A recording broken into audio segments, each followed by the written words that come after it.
objeto NAT. Es un objeto que ya está dentro del protocolo. Ahora le han cambiado a esa imagen y han terminado otra. Pero este objeto tiene un servidor de DHCP.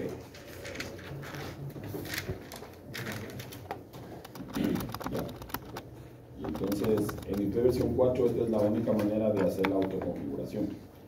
O sea, tiene que haber un software que se encargue de configurar los parámetros. ¿Qué parámetros configura? La dirección IP, IP address, la máscara de red,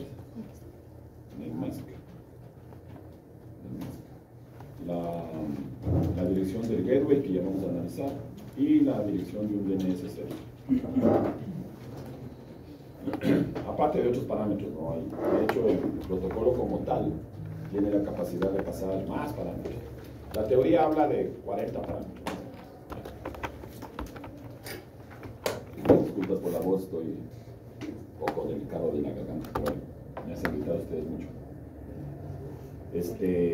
Entonces, en IP versión 4 la única manera de poder hacer autoconfiguración, el objetivo es que la red permita hacer este servicio de autoconfiguración.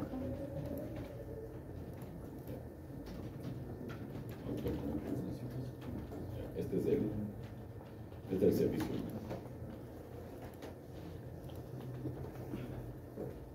Nosotros en los equipos pusimos la configuración manual la semana anterior, pero eso está bien para el laboratorio, pero ya en la vida real eso no es posible porque depende mucho del tipo de equipo y de la cantidad, ¿no? Imagínense, aquí yo les decía la semana anterior, imagínense, la Politécnica tiene más de 1500 dispositivos que se conectan simultáneamente. Entonces, tener que configurarles a cada uno, medio complicado. Entonces, en IP versión 4 la única manera es tener este objeto. Bueno, ahora este objeto, ¿no? En la práctica ya hemos de aprender que esto puede ser un servidor, esto puede ser un router, puede ser un firewall, cualquiera de las opciones. Entonces, yo lo voy a conectar aquí solamente para ver rapidito esto. Aquí tenemos el... voy a poner el Ubuntu. Voy a poner aquí la máquina Ubuntu. Y le voy a conectar el Ubuntu al objeto NAT.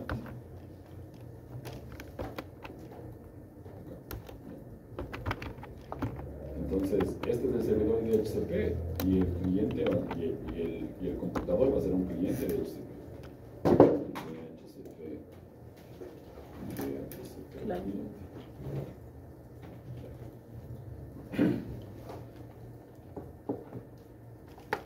Ahora no es importante que recordemos cuáles son los mensajes. Hay un tema donde ya analizaremos exactamente cuántos mensajes se envían, qué tipos de mensajes son, etcétera, etcétera. Lo importante es que hay que entender que este es el servicio que permite que el dispositivo, ahora una máquina con Linux, pero en la práctica cualquier dispositivo pueda acceder a los parámetros IP para poder salir a la red o al internet.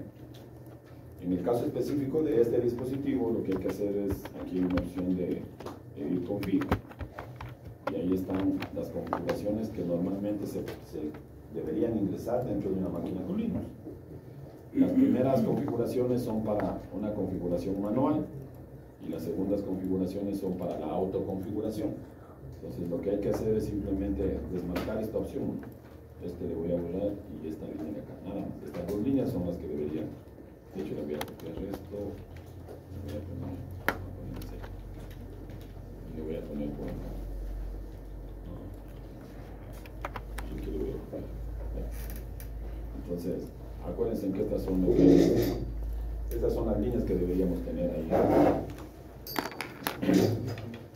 Ya en un equipo real de Linux se puede hacer de esa manera o también se lo puede hacer a través de líneas de archivos de configuración. Entonces, estas son las líneas que en principio estas tienen aquí un numeral, o sea, están así. Así está. Ya, así está. Eso significa que están comentadas. Lo que hay que hacer es ir a esa partecita de la configuración y descomentarles, borrarles el carácter. Y así es como debería quedar. Nuevamente aquí el config. Y ahí está. Estas son las dos líneas que deberían descomentar. En ese momento, cuando arranque el dispositivo va a solicitar la información al servidor de DHCP. Entonces, si aquí le doy un clic, le doy que inicie el dispositivo. Claro, en la plataforma yo no he configurado el servicio de DHCP. En la vida real hay que configurar el servicio de DHCP. O sea, no es que ya está configurado. Ahora está configurado por la plataforma. Pero esto hay que configurar. Ya no hemos de aprender cómo se configura un servicio de DHCP.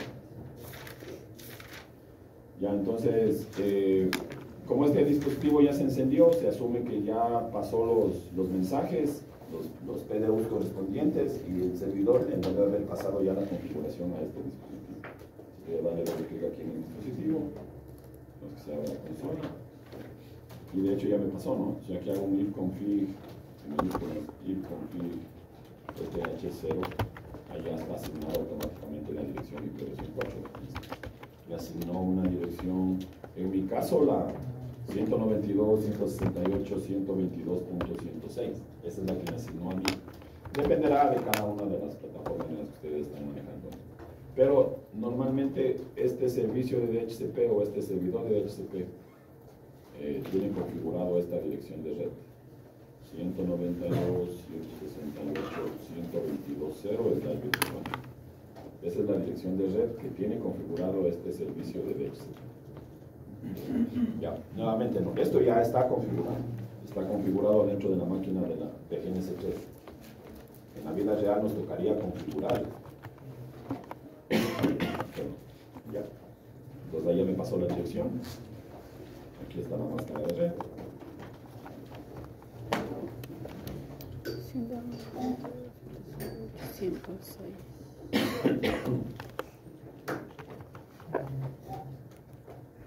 Me debe también haber pasado un gateway. Ahí está el gateway. Veamos el gateway. Como ven el gateway, route -n. Ahí está. Esto significa, ¿no? Este es el gateway. Este 0.0.0.0 significa cualquier destino. Entonces, cuando vaya a cualquier destino, cuando esta máquina quiera salir a cualquier lado, se comunica con esta dirección. 192.168.122. Este es el gateway. Ya vamos a conversar más adelante sobre qué es el gateway. Ahora nada más eso. Y además debemos tener un DNS. El DNS está en este archivito. Ya, esa es la ruta donde se guardan los servidores de DNS. Entonces, el comando more, acuérdense, servía para, o sirve para visualizar el contenido de un archivo. Entonces, ahí está. Y este es el archivito donde se almacenan los DNS. Entonces, si yo hago ese comando, more, espacio, /etc/resort.com, lo que voy a ver es esto.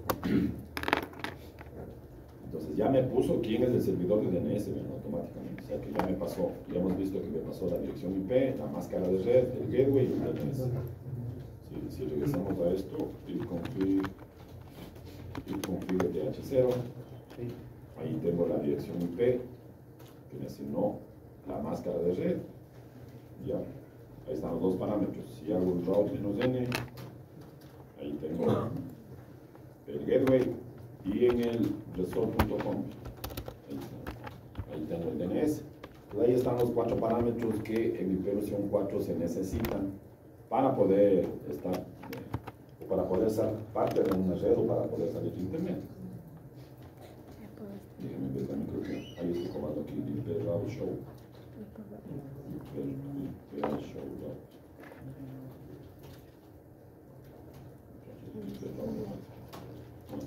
No está. Hay otro comando que es este de aquí, pero no está instalado dentro de la máquina. No tocaría instalar, pero ahora no. Verifica la configuración. Pues si quieren ver el gateway, acuérdense, el comando es route -n. Es el comando para ver el gateway. Route -n. Ahí sí ponemos refrescar. Para ver. Entonces vamos a poner. Entonces, ifconfig eth0, que es el primer comando, el que me permite verificar la dirección IP y la máscara de red. Ya, ahí está. Luego está el comando route -n. Este me permite visualizar el gateway. Y luego está el comando para verificar el /etc/resort.com. Ya. Pueden hacer eso. En Windows es facilito, ¿no? Si vienen aquí a Windows, a la tarjeta de una configuración de la red, eso ya no me interesa estar. Si vienen aquí a cambiar la configuración del adaptador, se ponen sobre la tarjeta, botón derecho, propiedades, bueno, y ahí están las propiedades de versión 4. Y como está esto por DHCP, vean ahí está, automáticamente por DHCP, así es que ya. No me interesa enseñar Windows, tampoco sé. Además que en la vida real se usa Linux. El cliente utiliza Linux, pero el servidor, a ver que ustedes se topan con Linux, electo. Entonces, listo. Y de hecho, yo les he venido comentando varios años que inclusive ahora en los equipos de red ya hay Linux. Pues MikroTik es una versión de Linux. Realmente es Linux. Si uno quiere comenzar a monitorear el MikroTik, ahí van a ver que es Linux. Y la mayoría de los fabricantes ahora utilizan Linux. De hecho, solamente para no dejar en el aire, Nokia lanzó hace, creo que son 3 años, Nokia tiene un sistema operativo de red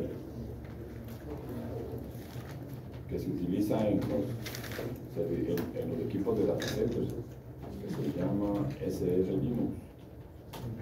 Ahí está.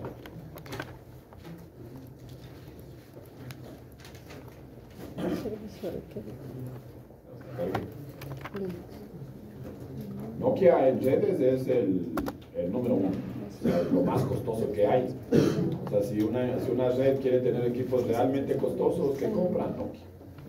No compra Cisco, no compra Huawei. O sea, Nokia, Huawei, Juniper es para el pueblo. Estos equipos tienen solamente los proveedores europeos, los grandes proveedores americanos. Entonces, vean, ellos tienen una semana, bueno, ya son algunos años, creo que son 3 o 4, no recuerdo exactamente, que está basado en Linux, ¿no? O sea, es un Linux, solamente que es un Linux que obviamente funciona dentro de los equipos de red. Bueno, ahí no me recuerdo. Ya, dime. Una consulta, y si por ejemplo al poner los comandos que nos dio nos da una dirección de IP versión 6 y no de IP versión 4. No debe estar activado el cliente de HCP, pues.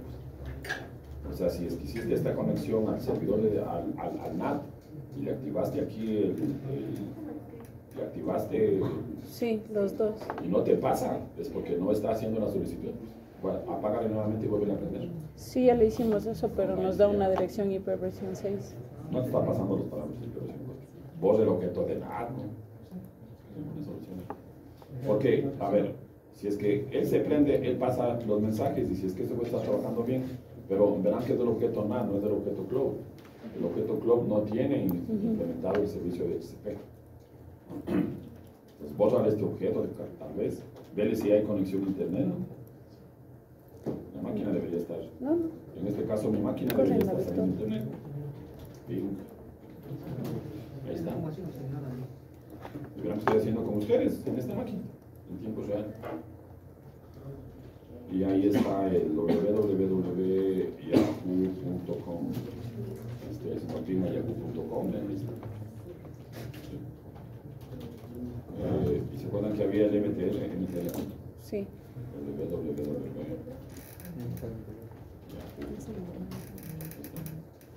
Claro que hay unos replays porque ya no sale el tráfico por el firewall de la Politécnica, pero se está funcionando. Era de pagarles también no solo que está configurado con otro. Bueno, esto solamente para recordar, no se trata de esto la clase del día de hoy. Solamente para que recuerden que cuando un dispositivo con IP versión 4 necesita autoconfigurarse, la única manera es un servidor de DHCP. No hay otra manera. Y la otra forma de configuración sería manualmente, ¿no? Ahí sí ingresar manualmente, poner todos los parámetros. ¿Ya? Pero vuelvo y repito, eso también para el laboratorio, pero no para la vida real. O sea que en la vida real sí o sí les toca configurar un servidor de DHCP. Esto lo voy a dejar por aquí. En cambio, en IP versión 6 esto es diferente. Entonces, en IP versión 4 la única manera de hacer autoconfiguración es por el servicio de HCP. La única manera. No hay otra forma.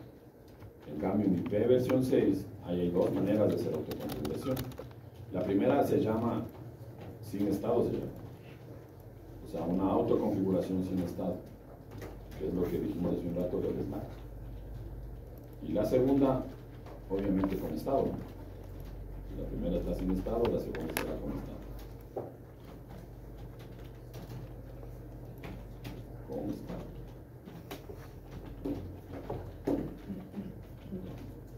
Y entonces, ¿cómo hago una configuración con estado? A través del HTTP.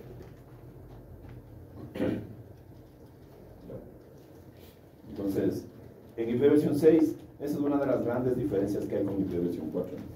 Que en IP versión 6 yo no necesito configurar un servicio de HTTP para que se autoconfigure. Ya la red me permite configurarlo automáticamente. Entonces, vamos a de una vez a verificar eso. Voy a poner un router. El router, ya había el tipo router. Voy a poner un nombre. No sé, cualquier cosa.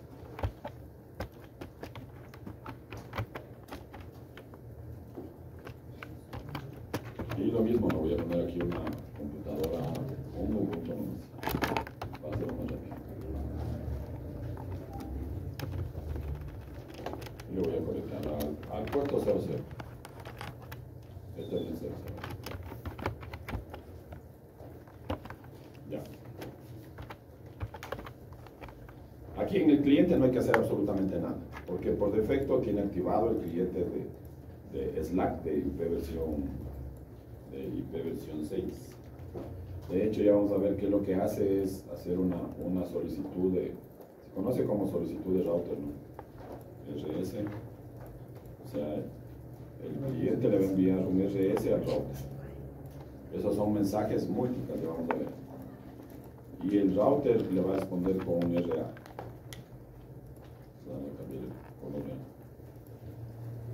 Este mensaje que está en rojo es el que responde el router a las estaciones de trabajo.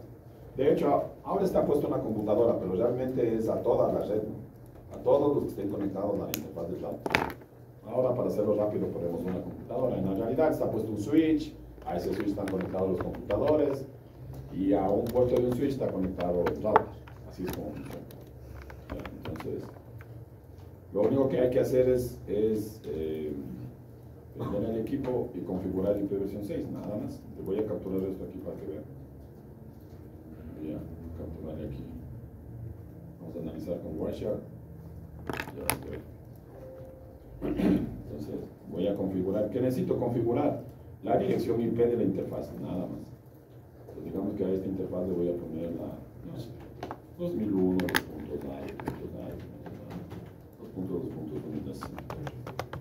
Esto es lo único que necesita el Slack. ¿Sí? Basta que esté la dirección configurada y el router el cliente le va a enviar un RS y el router le va a responder con un RA. ¿Ya? Estos dos mensajes son parte del protocolo ICMP. Entonces, poder hacer eso. Ya, entonces, el RA y el RS son parte del ICMP versión 6. De hecho, para poder hacer la autoconfiguración, se vale del protocolo ICMP.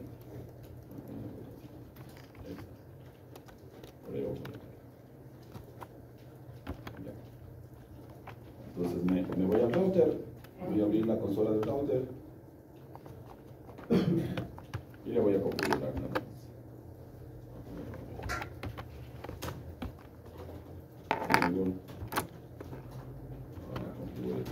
No se olviden, lo primero que hay que hacer es activar el soporte de IPv6 y IPv6 Unicast Routing, listo.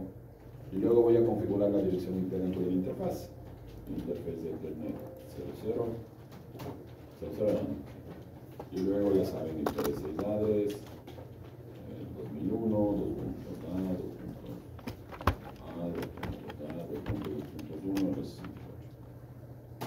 y hay que prenderlo.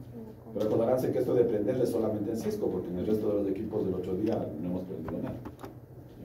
No ayuda. Listo, ahí está.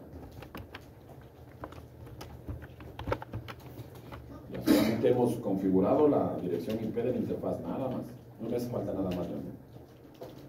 Entonces, veamos, cuando este computador se prende, cuando el dispositivo se prende, él va a enviar un mensaje RS pidiéndole que le pase unos parámetros. Y él va a responder a ese mensaje RS con un mensaje real. Vamos a ver.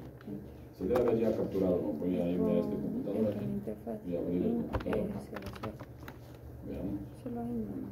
Y aquí hago un config th0. Ahí tengo la dirección IP versión 6, ¿no?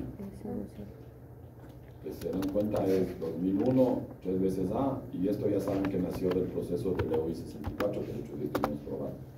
Recuerdan que se tomaba la magadre, se dividía en dos partes, y en la mitad se ponía la secuencia FFFE, y se cambiaba el segundo bit menos significativo, bla, bla, bla, bla. Entonces está la teoría que ustedes hicieron. Que de hecho el otro día hicimos un ejercicio igualito. Eso es lo que está haciendo. Y estos 64 bits se utilizan tanto para la dirección global como para la dirección local. Es el mismo. No ha cambiado nada, es exactamente el mismo. 42, 5FF, FE45, D100. Es lo mismo. ¿De dónde salió esto? A través del proceso de LEOI 64 utilizando la magas. Eso ya vimos el otro día. Ya. Entonces, esto ya hicimos el otro día. De hecho, el día jueves de la semana anterior, o el miércoles de la semana anterior, vimos que ya funciona. Pero no vimos cómo es que cómo es que realmente hace.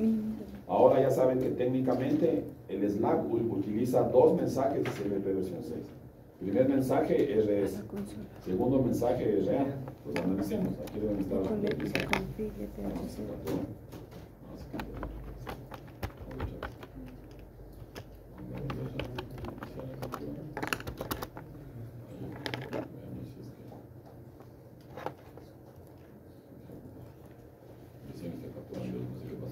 voy a volver a pagar, no pasa nada.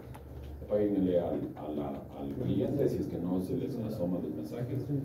Vuelvo a iniciar y ahí debería mandar el real y el real.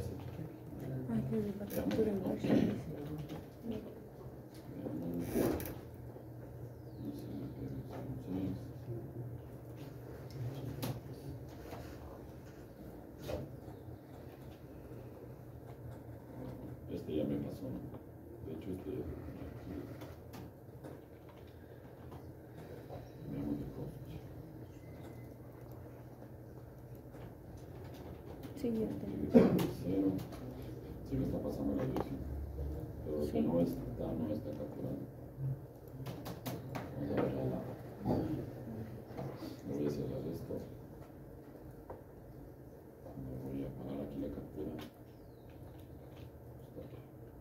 Le voy a parar esto nuevamente. Voy a iniciar la captura. Y le voy a poner aquí.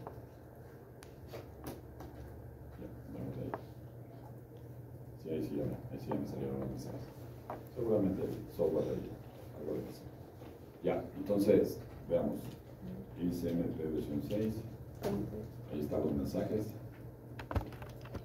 Y aquí deben estar. Y de hecho aquí están varios mensajes más, ¿no? Pero los que me interesan, de hecho, son estos dos de aquí. El draw solicitation.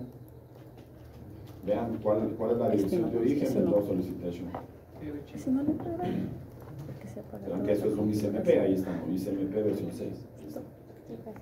ICMP versión 6, draw solicitation, el código es 133, eso ustedes tienen en la teoría.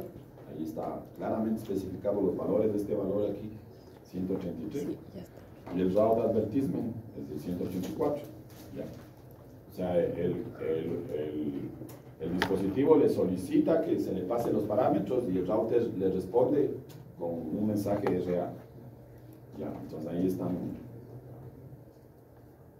Esta dirección de aquí, se dan cuenta, vamos a copiar este de aquí, veamos si podemos copiar esta dirección.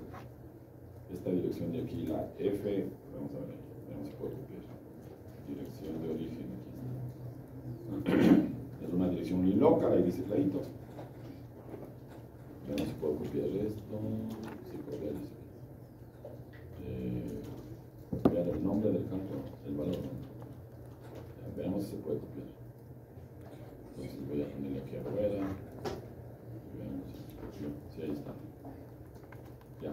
Esta es la dirección link local de quién, de la computadora, vean. Veamos si es verdad. Entonces, esta es la computadora. Voy a abrir nuevamente la computadora. Ya. Y config THC. Veamos si la dirección que copiamos es la misma de la que tenemos ahí. Pues veamos.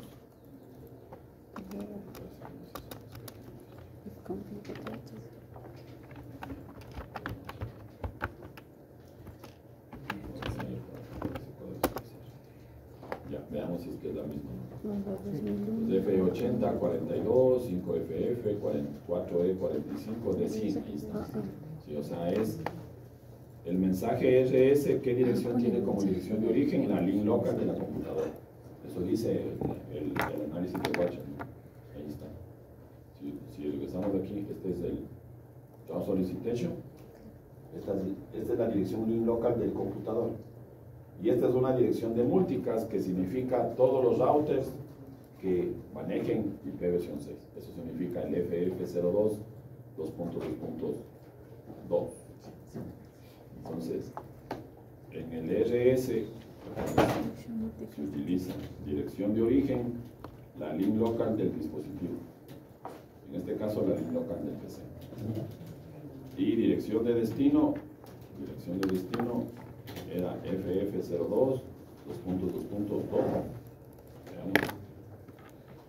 FF02 2.2.2, ahí está.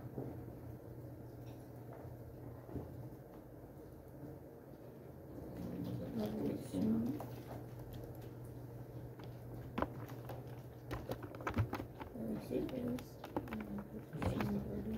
Eso tiene el RS. Acordarse que el RS y el RA es un mensaje, dice MP versión 6. Y como dice MP versión 6, se encapsula en IP versión 6. Y de ahí baja a Ethernet. Cosas de manera. ¿Qué responde? Veamos qué hay en el mensajito este. Bueno, ahí está la cabecera de IP versión 6, ¿no? Con los campos que ya conocemos. Ahí está la dirección de origen, dirección de destino. Aquí está el COM limit, vean, ahí está. ¿Qué más había? ¿Se acuerdan? El traffic class, el flow label, la longitud del paquete. Ahí están todos los campos de los que habla la teoría. ¿Qué más? Debería también tener el... ¿Dónde estamos? El next header, ¿se acuerdan? ¿Qué valor debía llevar el next header? 58 si es de versión 6. ¿Ya? ¿Qué más? 6 si es que es TCP, 17 si es UDP, etcétera, etcétera. Ahí está. Ahí están los campos. Y de hecho aquí están los 8 campos, ¿no? 1, 2, 3, 4, 5, 6, 7 y 8. Ahí están los 8 campos de la cabecera IP versión 6. Recuerdan que en la cabecera IP versión 4 había más campos, había 12. Ya, entonces ahí está. Y ahí está la cabecera del protocolo ICMP. Y ahí están las opciones del protocolo ICMP. Pero lo que básicamente lleva es la dirección de el link local, ¿no? De capa 2. Ahora, ¿qué responde? ¿Qué responde el router? ¿Qué le responde? En este caso, al PC. Acordarán que como es una dirección de multicast, eso se va a todos los PCs de la red. O sea, si yo aquí tuviera un switch, si en lugar de tener una conexión directa entre el PC y el router, hubiera un switch y dentro del switch hubieran 4 equipos, ese mensaje RA es para todos. ¿Por qué? Porque es una dirección de multicast, así funciona el multicast. En este caso es una sola computadora, pero entonces, ahí igualito no. Ahí está el valor de la advertencia o del anuncio del router, ¿no? 184. Acordaránse, el router solicitation 133 en el tipo 133, código 0. Sí. Y el del anuncio tipo 134, código 0. Ya, ahí está. Estos son los valores por los que se van identificando qué es lo que está haciendo, qué es lo que hace cada uno. Esto está detallado en el material. Ustedes tienen ahí unas tablas donde dice tipo 0, código 0, tipo 1, código 1 y así sustantivamente. Eso es importante que aprendan porque cuando se encuentren con problemas, lo primero que hay que hacer es monitorear tráfico y van a empezar a ver valores dentro de los campos. Entonces es importante que se recuerden. Los básicos sobre todo los básicos. Entonces veamos ahí qué fue. Se envía básicamente, él básicamente envía en el RS, en el RA, vamos a ver. Recuerden que esto envía el RS y ahora el RA, veamos. El RA, en cambio, dirección de origen va a ser la link local del router, ¿no? Y la dirección de destino va a ser FF02, según lo que está aquí, ahí dice clarito. Advertencia, dirección link local, ahí está, la de origen link local, la de destino FF02, Ya, esta link local, ¿de dónde es? Es de la interfaz del router por la que envía el mensaje. O sea, en este caso sería la link local de la interfaz de 00. Veamos si es verdad. Entonces, me voy aquí al router. Recordarán que termina aquí, ¿no? Bueno, ahí está lleno. A8BB, en mi caso no, A8BB, CCFF, FE00, 2.100. Veamos ahora en el router si la dirección, voy a hacer un exilio aquí, voy a hacer un show IP B6 interface free. Veamos si la link local de la 00 es esa. Ahí está la link local de la 00. Sí. Esto no es, obviamente no. Sí. Ahí está. La misma. Entonces, esa link local, esa dirección de origen del paquete RA es la dirección link local de la interfaz por donde responde el mensaje. Claro, porque ahora tiene una interfaz, ¿no? Pero depende, o sea, yo puedo tener aquí, se me ocurre que él puede tener aquí, Esto se configura, es verdad.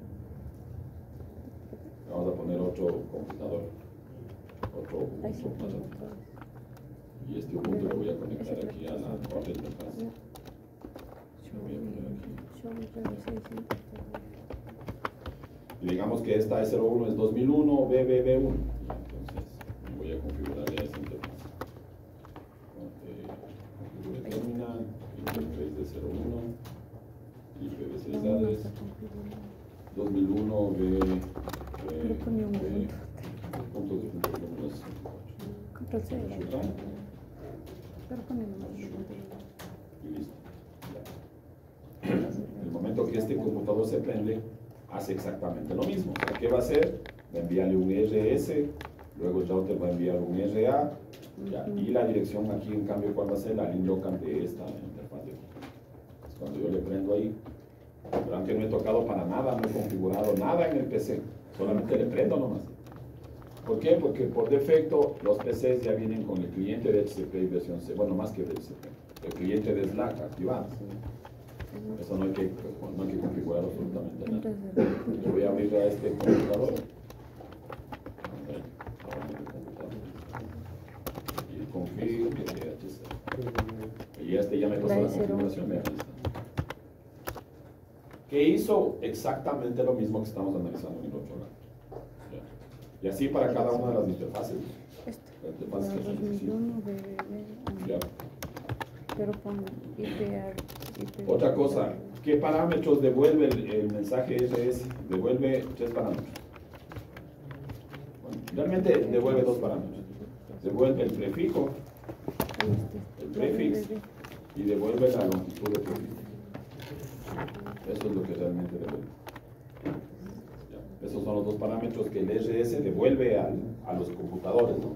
El prefijo y la longitud del prefijo. Pues veamos ahí, aquí me dice, ahí está el prefijo, vean, ya me devolvió 2001, 2.A, 2.A, 2.A. Y aquí está la longitud del prefijo, vean, ahí está, la longitud del prefijo 64, dice. En el mensaje, estamos analizando el mensaje real, podrán hacer eso. Estamos analizando el mensaje real. Ya, bueno, otras cosas, de hecho ahí me mandó el MTU, vean, ahí está el MTU, cuál es el valor del MTU, 1500. Y lo que realmente se envió es esta información, ¿no? El prefijo. ¿Cuánto tiempo es válido ese prefijo? 30 días. ¿Y cuánto tiempo se prefiere? 7 días. O sea, después de los 7 días, él tiene que volver a hacer la solicitud, a ver si todavía está disponible el prefijo que me envió inicialmente. Pero el prefijo se configura de manera válida. ¿Ya?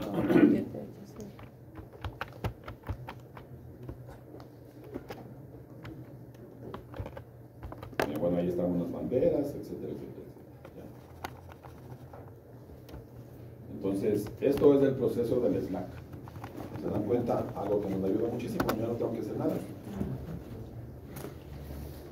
Ahora, en el equipo, él necesitaba 4 parámetros. La dirección IP, o sea, con este proceso ya obtuve la dirección IP versión 6. Con este proceso acabo de obtener la dirección IP versión 6. IPv6, acabo de obtener la longitud de prefijo, pero me falta el gateway, ¿no? Gateway, y además me falta un DNS. Ya, entonces, para tener igual que acá, no se acuerdan, en mi versión 4 me pasó estos 4 parámetros. Aquí me está pasando de los 4, este momento tengo 2. Veamos de dónde obtiene el gateway. O qué toma como gateway.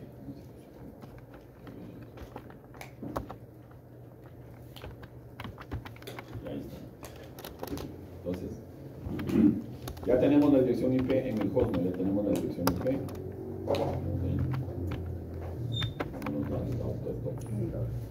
Ahí tengo el config.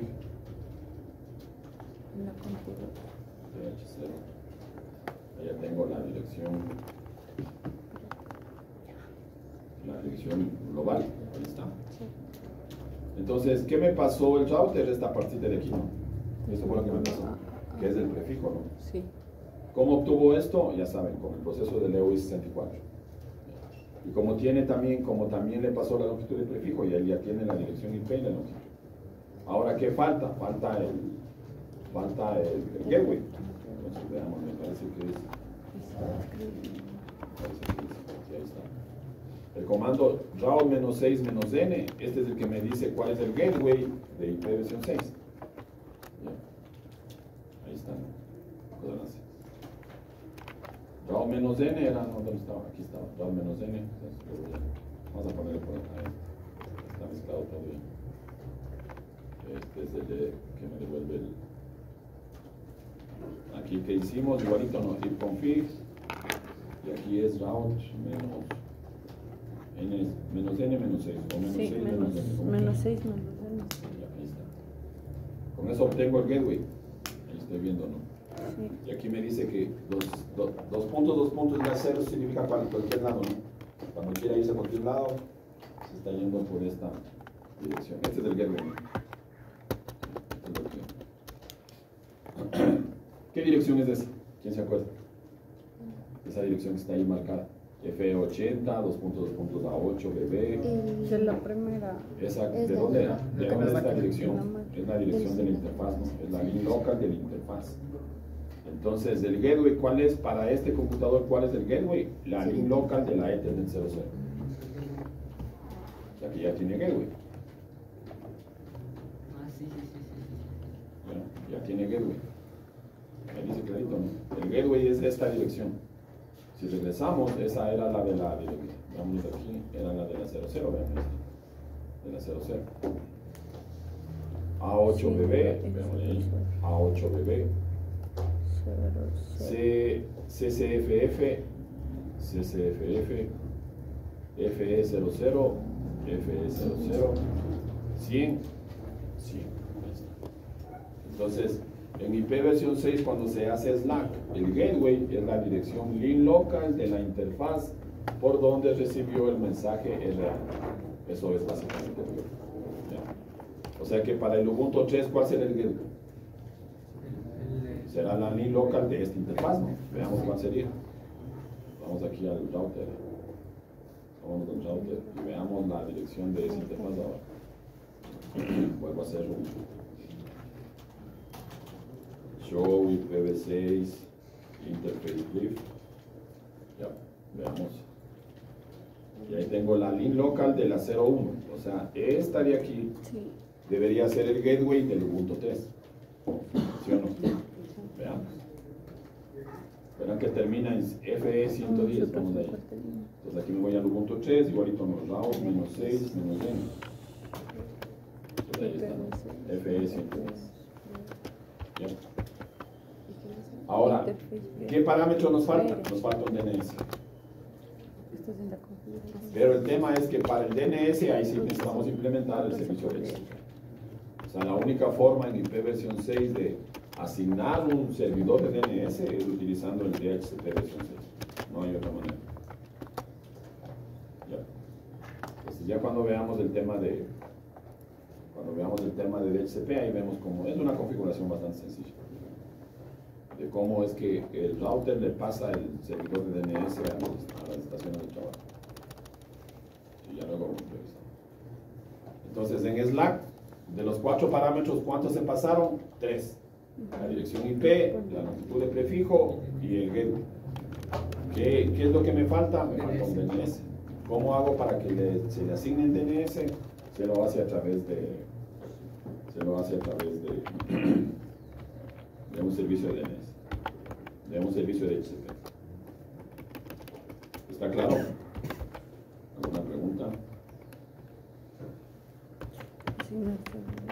¿Todo claro? Eso nos faltaba revisar. El resto es teoría, ustedes tienen ahí el material. Para la dirección de DNS, ¿cuál dijo que se tomaba ahí? De HTTP server tienes que configurar. Ya. O sea, nos tocaría configurar de HTTP server.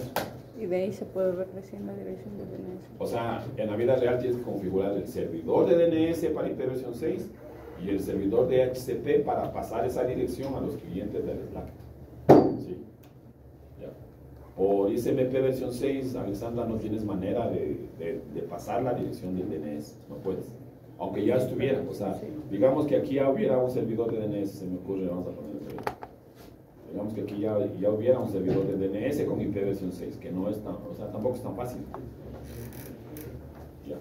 Pero vamos a suponer que esta máquina ya es un servidor de DNS. Ya. El Slack no le puede pasar esta dirección. ¿Cómo hago para pasar esta dirección a los clientes? Ahí tengo que implementar DHCP. ¿Sí? O sea, de los 4 parámetros, los 3 parámetros, ¿quién pasó? El Slack. El último parámetro que vendría a ser el servidor DNS, ¿quién debería pasarlo? Un servidor de DHCP. Esa es la única manera. No hay otra forma. ¿Sí está claro? Sí. Ya. ¿Alguna otra pregunta?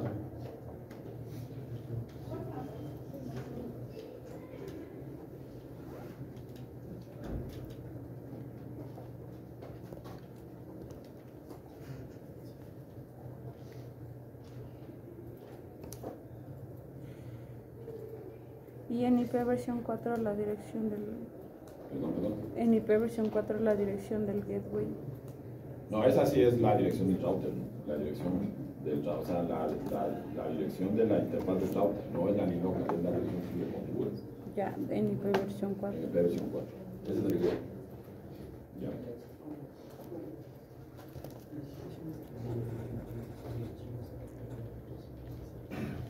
Ya, entonces, bueno, avancemos un poquito con el tema del reclutamiento que nos toca revisar. ¿Alguna pregunta hasta ahí de IP versión 4, IP versión 6? En IP versión 6 esto es lo diferente, ¿no? Que no hay un IP versión 4, porque este proceso es exclusivo de IP versión 6. En IP versión 4 ya acabamos de ver que la única manera es que haya un servidor de DHCP. De hecho, este objeto ya lo tiene. Ya hemos de aprender a configurar el servicio de DHCP en IP versión 4. Entonces, vamos de ahí. Lo siguiente que nos toca revisar es el tema de... El otro día ya estábamos configurando las direcciones IP. El Cisco funciona automáticamente porque el Cisco por defecto devuelve mensajes de RA. O sea, el cliente le envía un RS y el router Cisco por defecto tiene autorizado devolver mensajes de RA. No todos tienen autorizado. Soportan, pero no tienen autorizado. Por ejemplo, el equipo MicroTik no devuelve los mensajes de RA. Nos toca ingresar ahí a una opción y decirle que me active la devolución de los mensajes de RA. Pero bueno, es una configuración. Lo mismo pasa en el equipo BIOS, ya hemos de ir verificando. Son unos comandos muy simples ahí que están disponibles. Pero bueno. Ahora, el tema es que la función importante o la principal función del router es enrutar paquetes. Ese es el objetivo.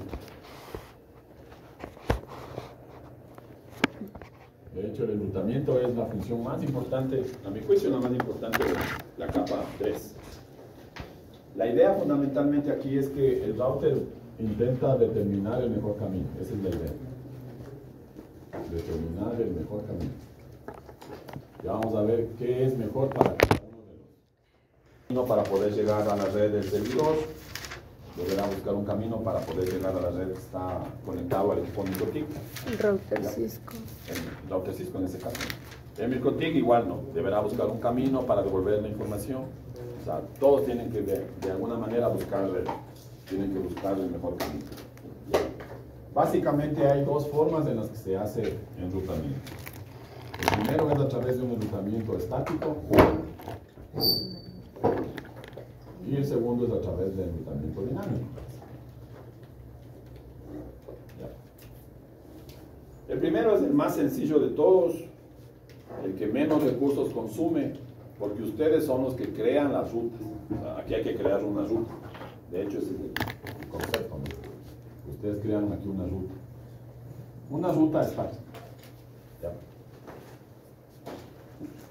O sea que esa ruta, ustedes una vez que crearon, ya queda establecida esa ruta. No es que se puede cambiar, ustedes deberían cambiar. Por eso hablamos de rutas estáticas. ¿Ya? Una vez que ustedes crean la ruta, esa ruta está definida y los paquetes van a tomar ese camino, nada más. ¿Ya?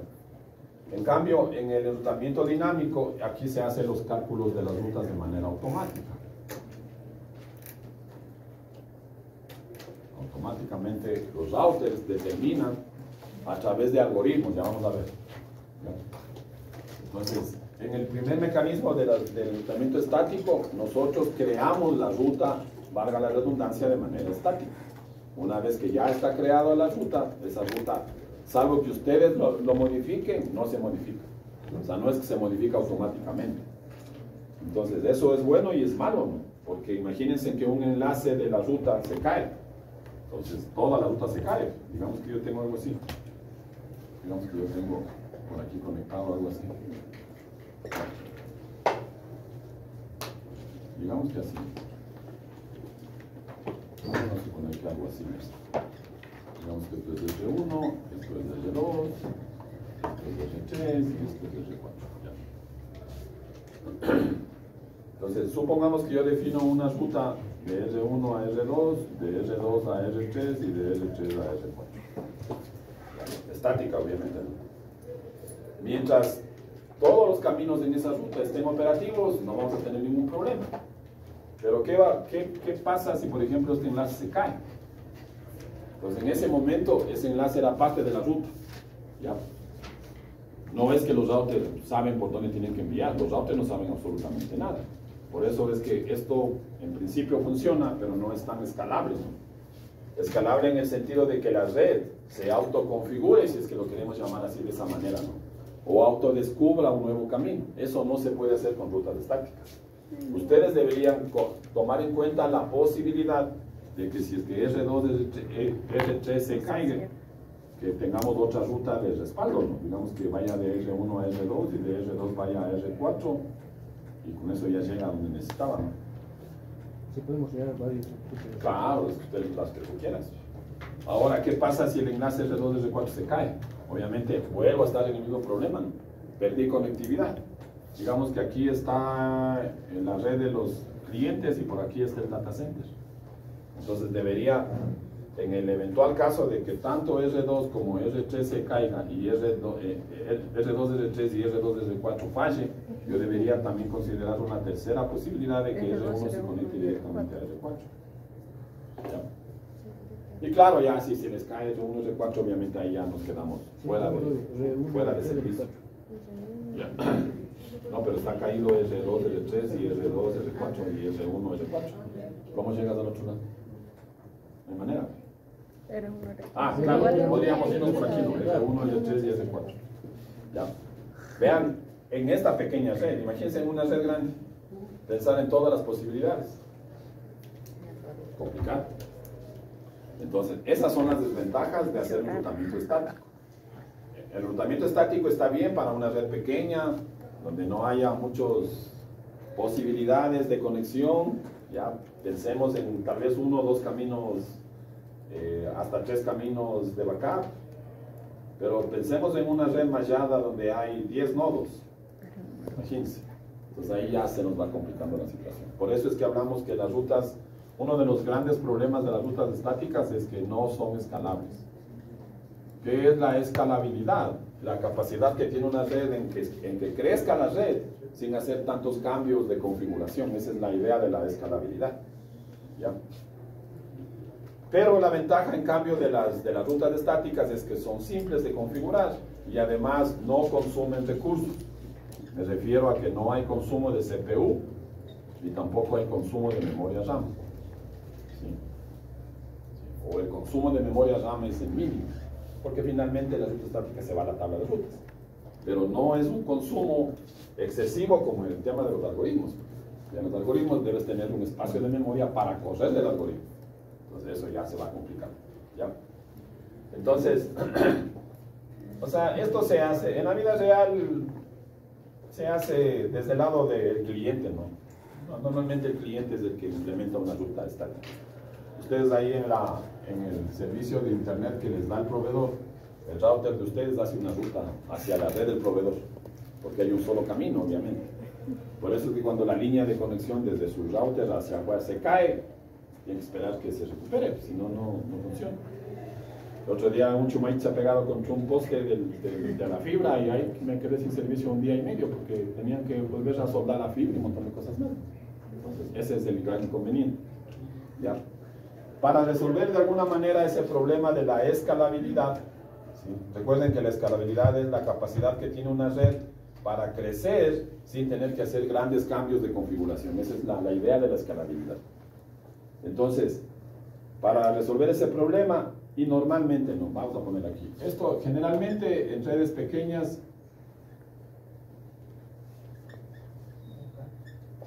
y en el lado del cliente. Ya, entonces, del lado del cliente, en una red pequeña que se quiere conectar hacia afuera, normalmente se crean rutas estáticas. No siempre, pero normalmente.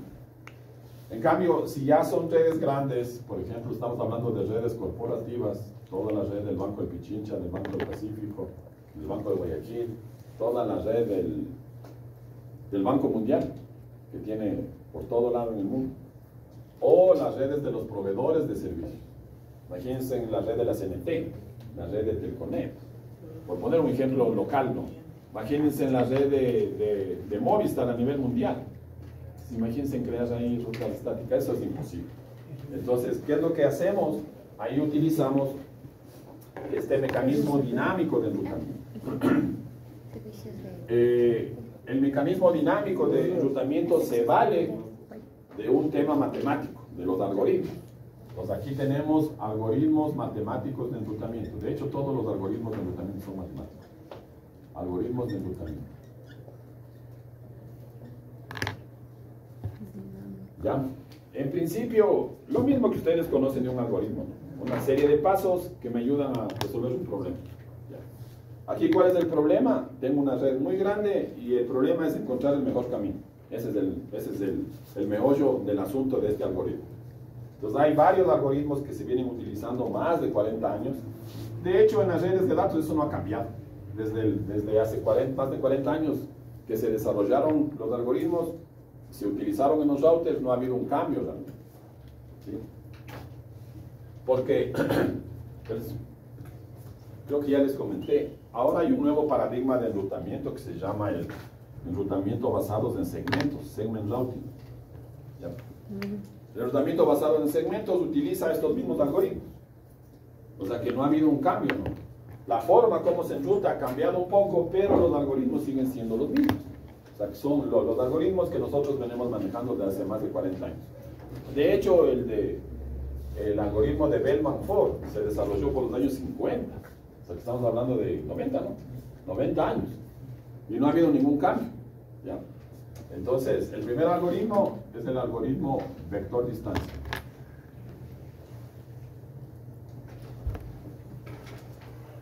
¿Ya? O también conocido como algoritmo de Bellman-Ford, así se llama, los dos matemáticos. Bellman-Ford. Como la marca de carro. Bellman-Ford. Me imagino que alguno de los hermanos del dueño de la marca de carros dijo: yo no quiero hacer eso, quiero ser matemático. Ya, entonces ahí ustedes pueden encontrar información. Si buscan, si le preguntan a ChatGPT qué es el algoritmo de Bellman-Ford, les va a explicar paso a paso. Estoy terminando de hacer unos ajustes, creé un ChatGPT para ustedes para que lo puedan utilizar. Entonces, ya estoy solamente terminando algunas cosas, ya les he de liberar, ya les he de decir. Es un asistente personal de redes, o sea, yo le puse toda la información para que las cosas que no se entiendan y que no se comprendan, ustedes hagan preguntas y él les va a ir respondiendo. ¿sí? Solamente con los temas que nosotros manejamos en redes, esa es la idea, ¿no? De hecho, en inteligencia artificial lo que se viene el siguiente año son los agentes personales, o sea, cada uno va a tener la capacidad de tener un agente para sus cosas, específicamente. O sea, eso es lo que ya se viene para el siguiente año, ¿no? ¿Versión cobrada o gratis? No, o sea, tú puedes usar gratis, pero puedes crear pagando. O sea, para poder crear un asistente tienes que tener una cuenta de paga, pero para usar con la cuenta gratis, porque ya está disponible, ¿no? De hecho, ahora hay un...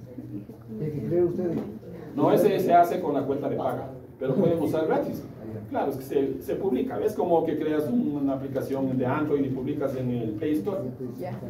Te descargas y lo usas. Ya. Entonces, ya estoy terminando algunas cositas.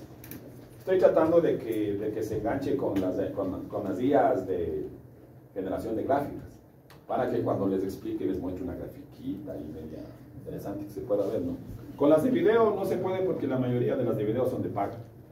O sea, ahí sí, o sea, con un video explícame, no, eso no va a funcionar porque eso hay que pagar. Pero, o sea, es lo que se viene, ¿no? O sea, ya de aquí probablemente, tal vez ustedes no, pero ya los siguientes ya no tengan que venir a la universidad, sino el profesor tendrá que crear un agente, ahí está el agente, estudiará. Con el amigo es estudiará. ¿Ya? Pero bueno, listo. Entonces, vector distancia, Bellman Ford, el siguiente. Este realmente está desarrollado, se ha implementado, pero no se usa mucho. Ya hemos de ver por qué es que no se utiliza tanto. Pero este de acá sí es este sí es el...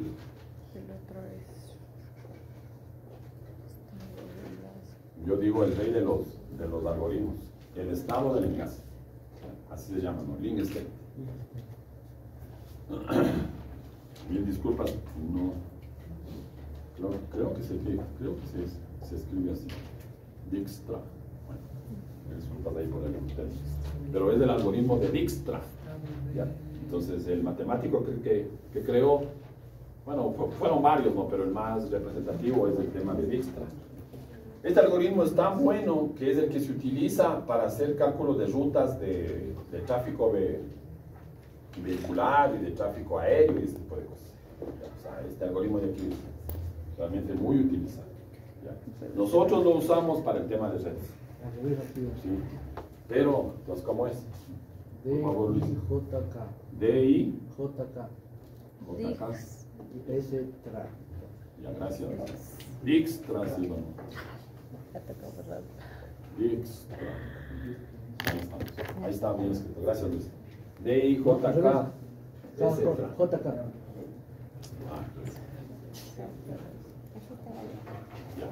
Dijkstra.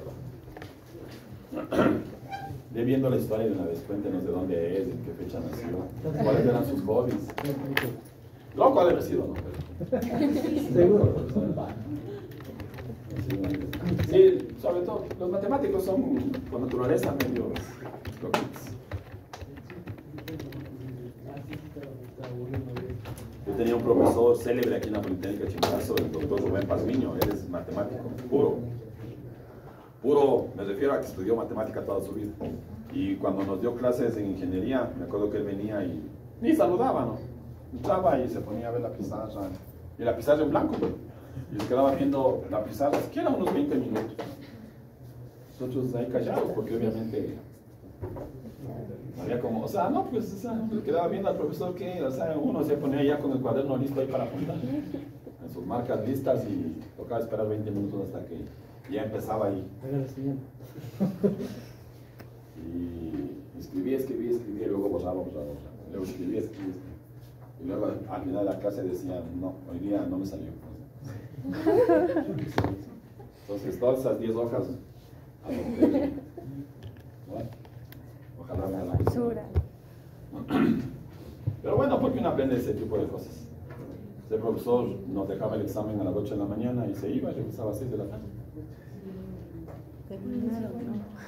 Si quieren ir a la biblioteca. Claro, no había internet, ChatGPT, nada.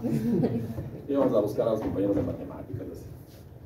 Y ya le decían, ¿y quién les puso? Decíamos el doctor Pazmiño, vayan a la casa mejor, ya está pasando el tiempo.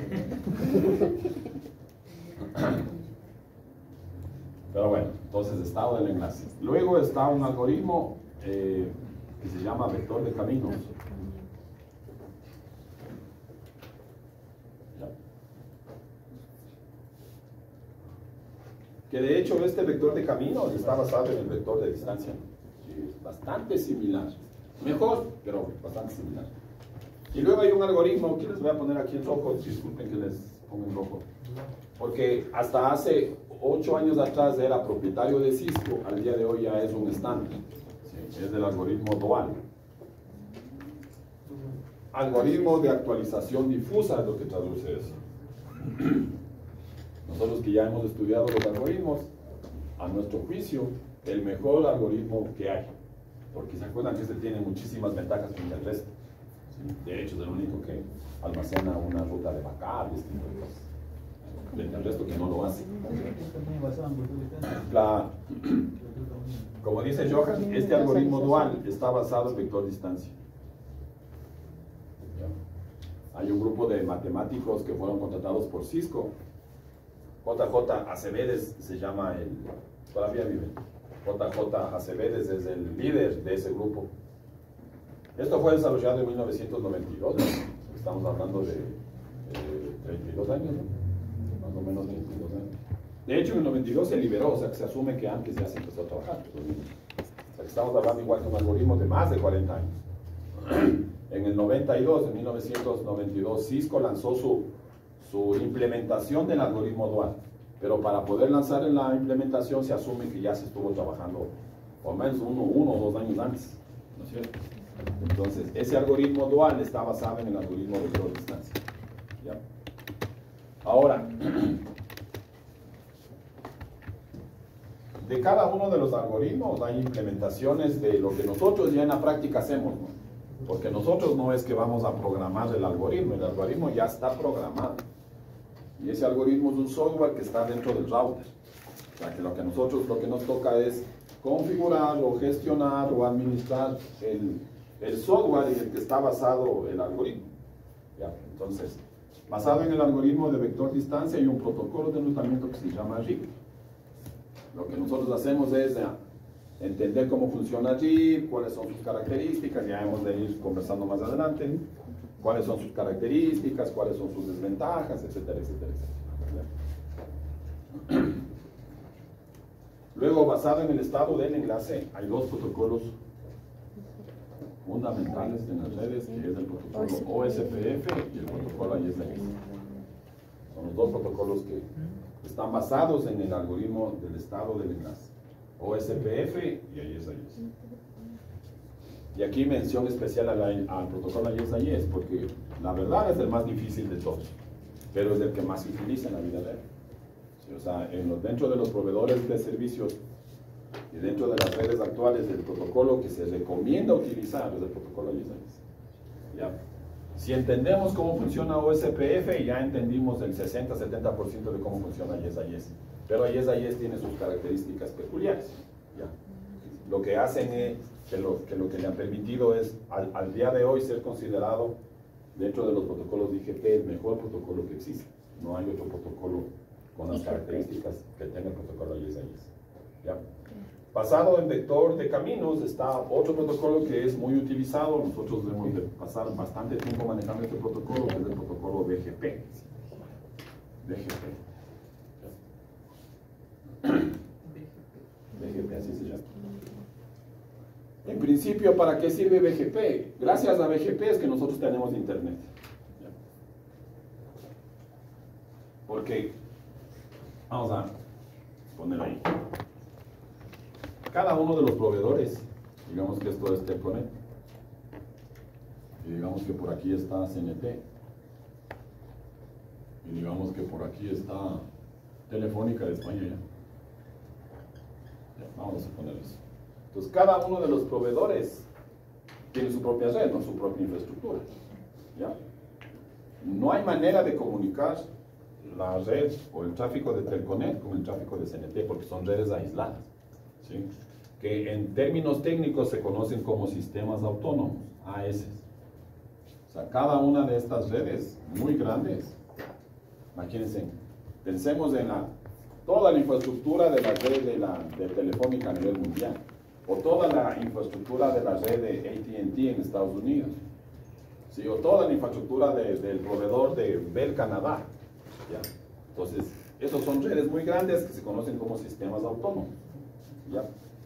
Entonces, al interior de los sistemas autónomos corren un tipo de protocolo llamado Interior Gateway Protocol, IGP. ¿Sí? Ese es el término en general, ¿ya? O sea, dentro de la red de Telconet correrá un IGP. Dentro de la red de la CNT correrá otro IGP, que probablemente es el mismo de Telconet, ¿no? Probablemente, no. De hecho, creo que es así.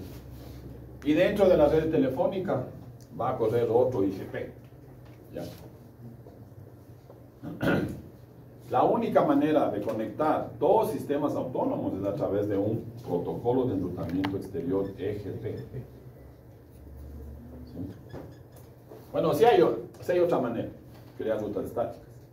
Pero imagínense que aquí hubieran 10.000 redes, no me voy a poner a crear 10.000 rutas estáticas. Es una locura eso. O sea que en la práctica no se utilizan rutas estáticas. O sea que para poder comunicar Telconet con CNT tendría dos maneras. La una sería usar rutas estáticas que dependerá del número de usuarios al que yo me quiero conectar. O sea, si es que de Telconet hacia CNT hay 10.000 usuarios, Telconet debería crear 10.000 rutas. Pero si de CNT para Telconet hay 50.000 usuarios, CNT debería crear 50.000 rutas. Entonces eso no es viable, ¿no? Entonces, ¿qué es lo que usamos? Un protocolo de Gateway Exterior, EGP. Eso significa Telconet. Entonces, igualito, ¿no? Aquí, ahí ya tenemos interconectados los diferentes sistemas autónomos. Para ustedes eso es transparente. De hecho, hasta ahora, para la mayoría asumo que eso era transparente. Un usuario de Telconet se puede comunicar sin ningún problema con un usuario de CNT y se puede comunicar sin ningún problema con un usuario de Telefónica. ¿Ya? ¿Por qué? Porque en la mitad está este protocolo.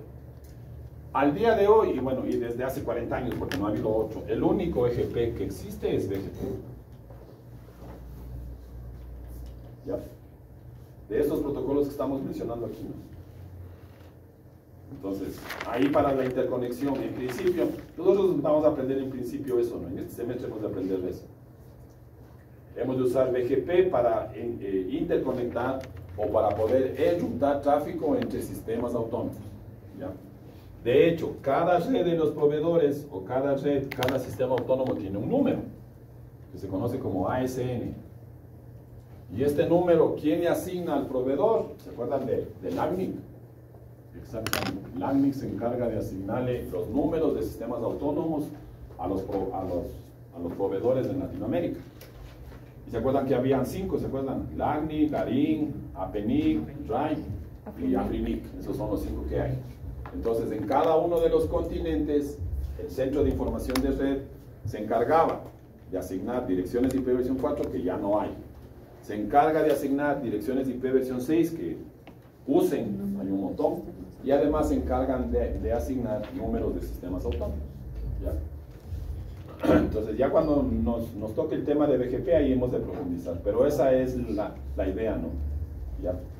Ahora, si hay EGPs, tienen que haber IGPs. Entonces, ¿qué protocolos son IGPs? RIP, OSPF, AES, y el protocolo que está basado en el algoritmo dual, que es EIGRP.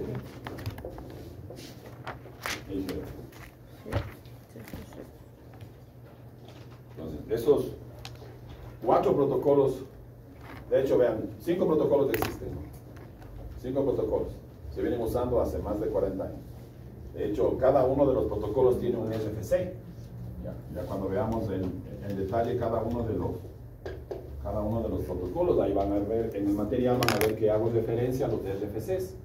El RFC, acuérdense, es el documento técnico donde está detallado toda la parte técnica del protocolo en este caso. Ya, entonces...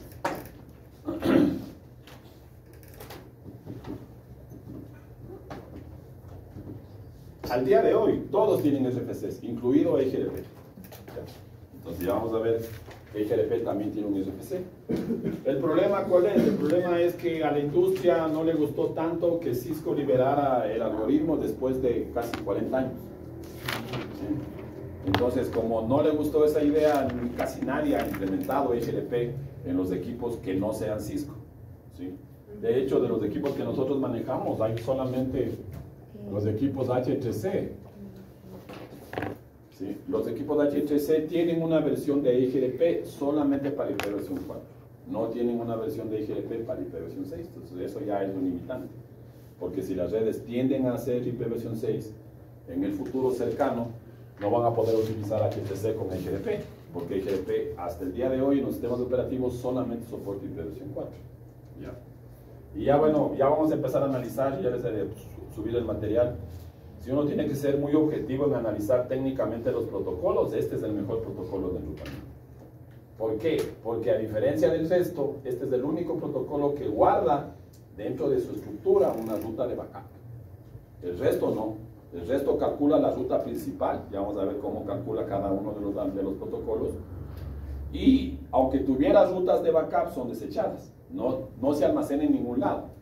O sea que si la ruta principal falla, tiene que volver a hacer el cálculo de una nueva ruta, ¿ya? En cambio, el protocolo EIGRP, basado en una condición que ya hemos de analizar más adelante, si es que se cumple esa condición, él puede guardar N rutas de backup, no una, las que tenga.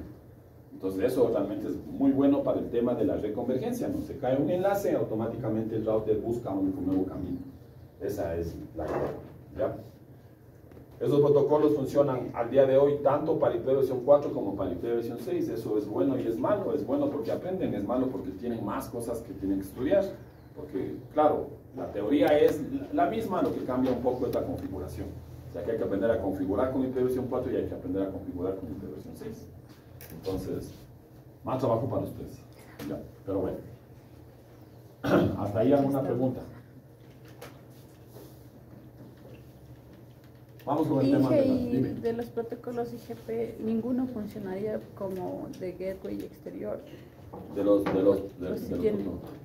O si tienen alguna opción de que podrían funcionar. No, ninguno. Por eso son IGPs, porque funcionan al interior. Buena la pregunta, Alexandra, porque de hecho no es solamente cuestión de que funcionen al interior. O sea, ¿por qué es el limitante de que funcionan solamente al interior de una red? Por el número de fijos que puede transportar. Los IGPs, todos los Interior Gateway Protocols, pueden transportar máximo hasta 30.000 rutas. No pueden transportar más. Eso ya es limitante de la implementación, del desarrollo del algoritmo. Hasta 30.000 rutas. Que es bastante, ¿no? O sea, dentro de la red de la CNT, dentro de la red de Telconet y dentro de las redes de los grandes proveedores, no hay más de 30.000 rutas. Y de hecho está aprobado, ¿no? Porque vienen funcionando los protocolos desde hace, vuelvo y repito, desde hace más de 40 años. O sea pero si por alguna situación necesito transportar 30.001 rutas, ya no lo puedo hacer con un IGP. ¿Qué le toca utilizar? BGP. O sea, el único protocolo que tiene la capacidad de transportar más de 30.001 rutas es BGP. No hay más. O sea, digamos, ahora hemos visto que BGP se usa para Internet, ¿no? En principio. Pero digamos que no es para Internet. Tu red necesita pasar al otro lado 30.000 rutas, 30.001 rutas. No puedes usar ningún IGP. ¿Qué te toca utilizar? BGP. La única solución. Claro. ¿Por qué no se crea otro protocolo que es difícil de programar? No, lo que pasa es que son protocolos que demostraron ser eficientes, eficaces, y la industria se quedó con los que tenían, ¿no? Entonces, porque realmente en redes de datos no se ha modificado nada de hace más de 40 años. De hecho, el RFC el más nuevo es el RFC de IES a IES para IP versión 6 del 2002. Estamos hablando de 22 años. Y de ahí el resto se quedaron ahí desde que se desarrollaron. Entonces, se probó, funcionó. Ahora, ¿el tema cuál es? El tema es que recuérdate que hasta el año 2010 o hasta el año 2008 el mayor uso del Internet eran las redes académicas. Entonces, como fueron gente de las redes académicas los que crearon esto, y no fue directamente la gente de la industria, por eso es que Cisco, cuando él hace su algoritmo, dice: a mí no me conviene ni OSPF, ni IES a IES, ni RIP. O sea, a mí no me interesan eso, me voy a crear mi propio protocolo. Claro, entonces, pero después de que comienza a hacer el uso de manera exponencial que tenemos ahora, ¿no? A través del tema de IoT, a través del tema de redes sociales y un montón de cosas más, es que, pero ahora a nadie de los proveedores, si yo voy con un nuevo descubrimiento y le digo, ve, acabo de desarrollar el mejor algoritmo de enrutamiento, ¿quién te va a creer? Si ya tienes un algoritmo que ha trabajado sin ningún problema 40 años, frente a uno, y ahí regresamos a lo que yo siempre comento con mis amigos, ¿no? Ustedes van a la empresa, no es que le dice, vea, vaya a hacer la antena. ¿Qué sentido tiene? O sea, ninguno. Porque además ustedes se demorarían, ¿cuánto tiempo se demoran haciendo una antena? De verdad, para levantar un radioenlace de 15 kilómetros. La empresa les dice, pídame lo que usted quiera, dígame cuánto se va a demorar. Y no es cuestión de que ya construí, tienen que probar, tienen que ponerle en condiciones, en las peores condiciones, ¿no es cierto? Para decir, mi antena funciona. Claro. Entonces, en la vida real, ¿cómo es que funciona? Ustedes deben saber, claro que deben saber. Pero finalmente en la empresa ustedes no es que van a construir la antena. O sea, ustedes compran la antena, vean. ¿Cuánto vale la suya 2000? Vean, vaya a traer la de 200 que ya me funciona 10 años, vaya a traer. Y es más, quédese con los 800, tome esta. Claro, así funciona en la vida real. Claro. Ahora, ¿por qué es importante que sepan cuando tienen problemas? Ya saben por dónde tienen que ir. Ahora, claro, no es que ustedes se van a poner a reparar, ¿no? Muchas veces reparar la electrónica del sistema de comunicaciones les sale más caro que reemplazar el sistema de comunicaciones. Y para la industria, ¿qué le interesa? Que funcione el sistema de comunicación. Al día de hoy es la columna vertebral de todo. Claro, es la columna vertebral de todo. Entonces, es por eso que el trabajo de ustedes es súper importante el día de hoy. Antes era importante, pero ahora es súper importante, porque todo se hace sobre la red, todo, absolutamente todo. Si no, des en cuenta, ahora con los problemas eléctricos que tenemos, nos quedamos sin internet y ¿qué hacemos? De hecho, el otro día por un tema personal, conversaba con un amigo psicólogo y me dice que él ahora le está yendo muy bien porque tiene todos los días consultas de niños, de adolescentes, de adultos que están empezando a tener ataques de ansiedad porque estamos acostumbrados a vivir con tecnología. Ya bueno, que nos corten la luz 1 hora, 2 horas está bien, pero que nos corten 12 horas, imagínense. Yo me despierto en la casa sin luz. Llego en la tarde a las 5, no hay luz hasta las 10 de la noche, hasta las 12 de la noche. Y en esas horas, ¿qué se puede hacer? No se puede hacer nada porque, claro, el banco de baterías para el router, ese tipo de cosas, pero con todo apagado, o sea... Además, tampoco es que puedes estar pegado a tu dispositivo electrónico, te va a afectar a la visión y ese tipo de cosas, ¿no? O sea, realmente es un problema. Entonces, duérmete pronto, claro, pero ya te levantas 4 de la mañana. Y a las 4 de la mañana sigues sin luz. Entonces, realmente, y verán, ayer justo fui por el tema de la garganta que me molestaba ahí al dispensario. Está bueno, irán, hay medicina, aproveche que hay medicina. Y los psicólogos, han contratado 2 psicólogos más en el centro médico porque hay bastantes estudiantes que se están estresando, ¿no? Así es que tranquilo, ustedes no se estresen. Igual, ¿cierto? La calavera es ñata, por cualquier lado, no hay que estresarse, digamos. Listo, sigamos en esta partecita de aquí. No, pero sí está grave la situación. Y hasta en donde conocemos, una turbina se dañó en Masá. Y dice que hay técnicos ecuatorianos como que en casi todas las áreas muy buenos que pueden reparar, pero no hay los materiales para reparar. Entonces tienen que esperar que vengan de Alemania, porque esas turbinas son de made in Alemania. Y eso es tiempo. O sea que estos cortes de 12 horas, bajito, 15 días. Bajito. Si es que no es más.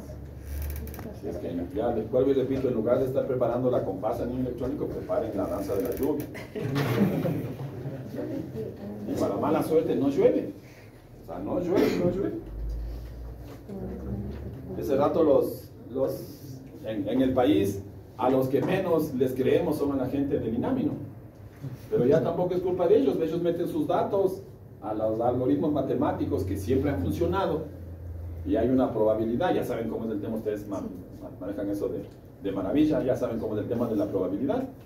Entonces, si me dice que hay un 80% de probabilidad, yo ya voy y pongo una chopa, porque un 80% de probabilidad es que ya llovió. Pero ahora ese 80% es que el 20% sale el sol y sale el sol. Entonces, no sé si salados, pero nos han caído las 7 plagas de Egipto. Y en Colombia se inundaron. Y estamos fregados. Y claro, ese rato estamos supeditados a que Colombia haga favor de vendernos la energía, ¿no? Si no nos vende, yo conversaba ahí con los amigos en el SENACE, si Colombia hasta la siguiente semana no vende, sí vamos a tener al menos una vez a la semana 24 horas apagado todo el sistema nacional. Porque no hay dónde, o sea, no hay. No hay. O si no, vamos con baldes a llenar de balsa, ¿no? Pero ¿dónde sacamos de...? Sí, realmente la situación es crítica.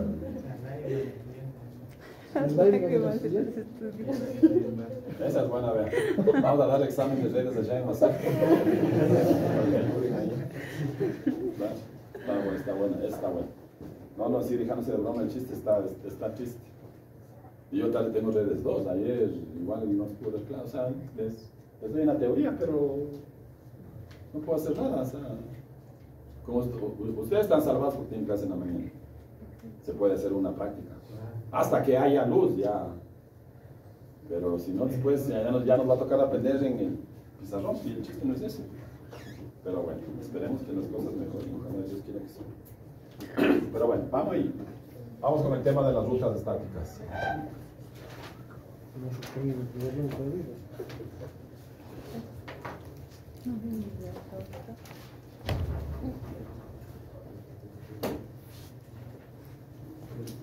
Entonces, hay básicamente 4 tipos de rutas estáticas.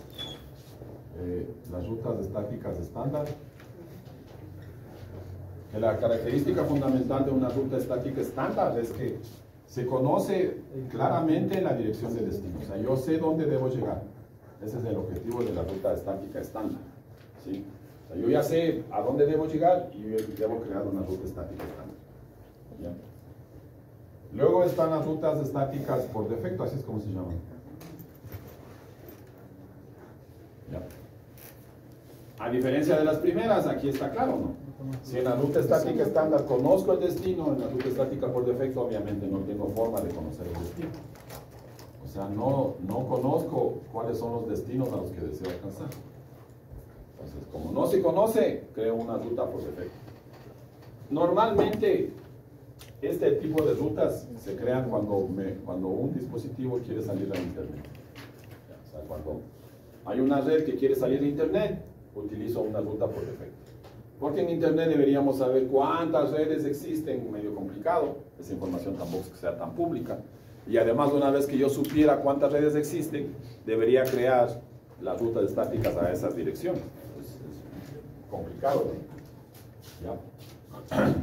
Luego, hace un rato vimos ahí que no bastaba solamente con crear la ruta principal, ¿no? En el escenario que pusimos inicialmente, sino había que considerar qué pasa si un enlace de los que están dentro de la ruta se cae. Entonces tenemos que crear rutas de respaldo. Y para eso están las rutas flotantes, ¿no? Rutas estáticas flotantes. Entonces una ruta estática flotante es una ruta estática que me sirve como camino de backup. ¿Ya? Yo creo una ruta principal y creo una ruta flotante, que básicamente esta ruta flotante es una ruta de backup.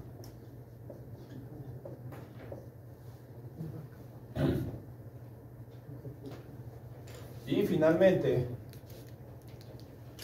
tenemos las rutas estáticas agregadas o sumarizadas. Recuerdan que el otro día, cuando terminamos VLCM, vimos cómo calcular la superred. Entonces aquí vamos a usar esa superred para hacer una ruta agregada. ¿Ya? Todas las rutas estáticas son unidireccionales. ¿Ya? O sea que no es que yo creo una ruta y el camino. O sea, no es que está creada la ruta en el un sentido y la ruta en el segundo sentido ya se crea automáticamente. No funciona así. Tenemos que crear en los dos sentidos. Y ya estamos gastando ahí, ahora estamos pegando. Nos ahorremos. Ya.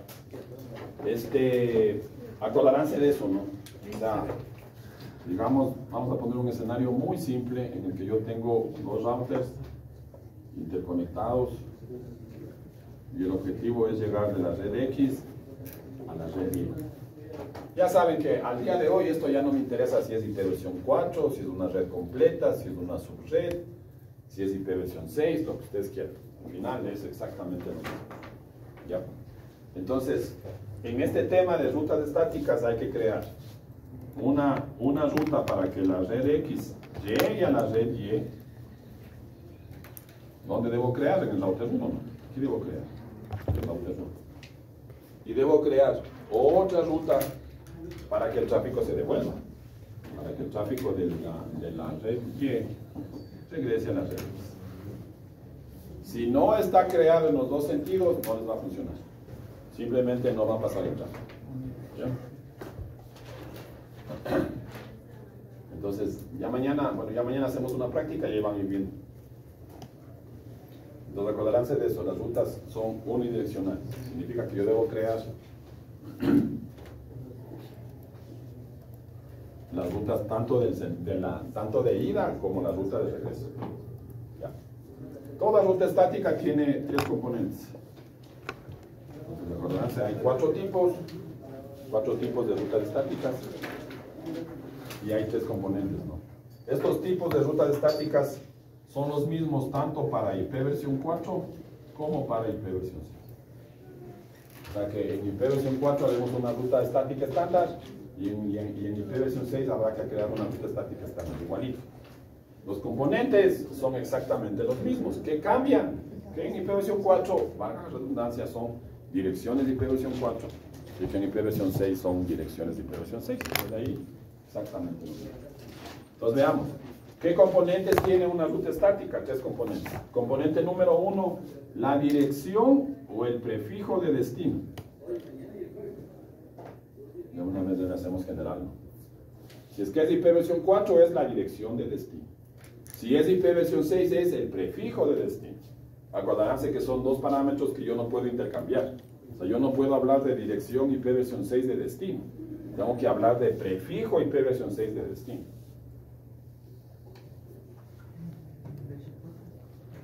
Primer parámetro. Segundo parámetro, la máscara de red o la longitud de prefijo de destino.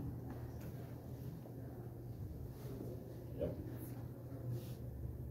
Este es el segundo parámetro, ¿no? La máscara de red, si es que estoy creando una ruta con IP versión 4, o la longitud de prefijo, si estoy creando una ruta con IP versión 6. Y el tercer parámetro, ese ya es común para los dos, porque el nombre es el mismo. El siguiente parámetro se conoce como la dirección de siguiente salto. ¿Sí? El next hop. La dirección de siguiente salto. La dirección IP versión 4 o la dirección IP versión 6 de siguiente salto. ¿Ya? Entonces veamos ahí con un ejemplo y con eso terminamos. Entonces, vamos a suponer que yo tengo aquí. Vamos a ponerle.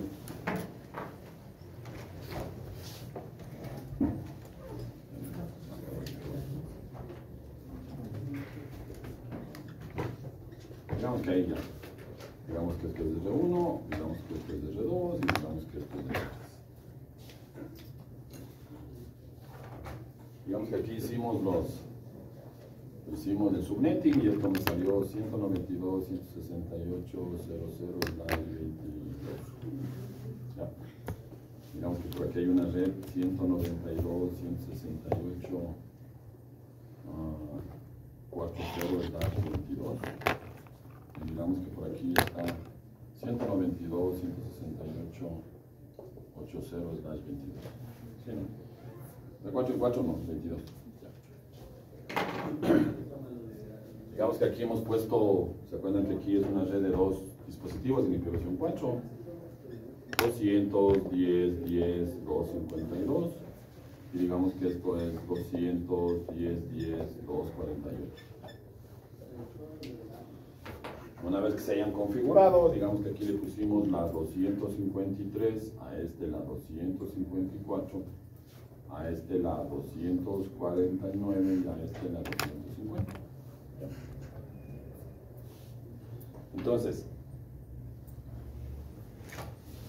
todo router tiene información de dos tipos de redes.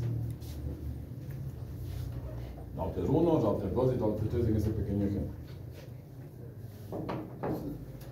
Tanto router 1, router 2 y router 3, ellos tienen información de dos tipos de redes. El primer tipo son las redes directamente conectadas, o los prefijos directamente conectados si hablamos de IPv6. ¿Sí? Acuérdense que cuando hablemos de redes nos estamos refiriendo a IPv4, cuando hablemos de prefijos nos estamos refiriendo a IPv6. En este caso, el router 1 deberá saber de esta red que está conectada a esa interfaz, que no sé cómo se llama ahora, no me interesa, y además de esta red, que es la que está directamente conectada, ¿no? Conectada directamente a las interfaces. Obviamente, físicamente aquí habrá un cable para la conexión. Entonces, esa es una red directamente conectada. En el tema del router 2 en cambio tiene tres redes directamente conectadas. La de esta interfaz, la de esta interfaz y la de esta interfaz. La de las interfaces locales. Pues en ese ejemplo tendríamos tres redes directamente conectadas. Y el router 3 tendría dos redes, ¿no? La de esta interfaz y la de esta interfaz. ¿Ya? Entonces, esa es la primera información que tiene el router. La información de las redes que están directamente conectadas. Y la segunda información, más importante, o igual de importante, son la información de las redes remotas. Está claro que una red remota es una red que no está directamente conectada. Suena muy trivial, pero así es. Una red que no está directamente conectada a un router es una red remota a ese router. ¿Ya? Y en principio yo debo crear una ruta hacia esa red remota. Una ruta estática o una ruta dinámica, como ustedes quieran. ¿Cómo crean una ruta estática? Valga la redundancia, implementando rutas estáticas. ¿Cómo creo una ruta dinámica? Implementando un protocolo de enrutamiento dinámico. ¿Sí? Entonces, el router finalmente lo que debe saber es cómo llegar a las redes remotas. Y de hecho, a todas las redes remotas, para poder tener algo que se llama convergencia. ¿Qué es la convergencia? Es el estado de la red en la que todos los routers conocen cómo llegar a todos los destinos posibles de la misma. Eso es el estado de convergencia. ¿Ya? Entonces, yo digo que el router 1 está en convergencia cuando sabe cómo llegar a todas las redes del ejemplo, ¿no? En este caso, a esta red de aquí, a esta red de acá y a esta red de acá. Vamos a ponerles nombres. Digamos que esto es L1, esto es L2, esto es L3, esto es L4 y esto es L5. Ya, vamos a poner para hacerlo más fácil. Entonces, L1 está en convergencia cuando conoce cómo llegar a L1, a L2, a L3, a L4 y a L5. Y lo mismo, ¿no? R2 estará en convergencia cuando sepa cómo alcanzar o cómo llegar a L1, a L2, a L3, a L4 y a L5. Y exactamente lo mismo para el router 3. Ahí hablamos de que la red está en convergencia. ¿Sí? Si uno de los routers no conoce todos los caminos, la red ya no está en convergencia. Yo tengo una red de 50 routers. De esos 50 routers, 49 están en convergencia y uno no está en convergencia. El estado de la red es que no hay convergencia, porque hay un router que no conoce todos los destinos. ¿Está claro? ¿Preguntas? Listo. Ya chicos, por ahora nos quedamos ahí.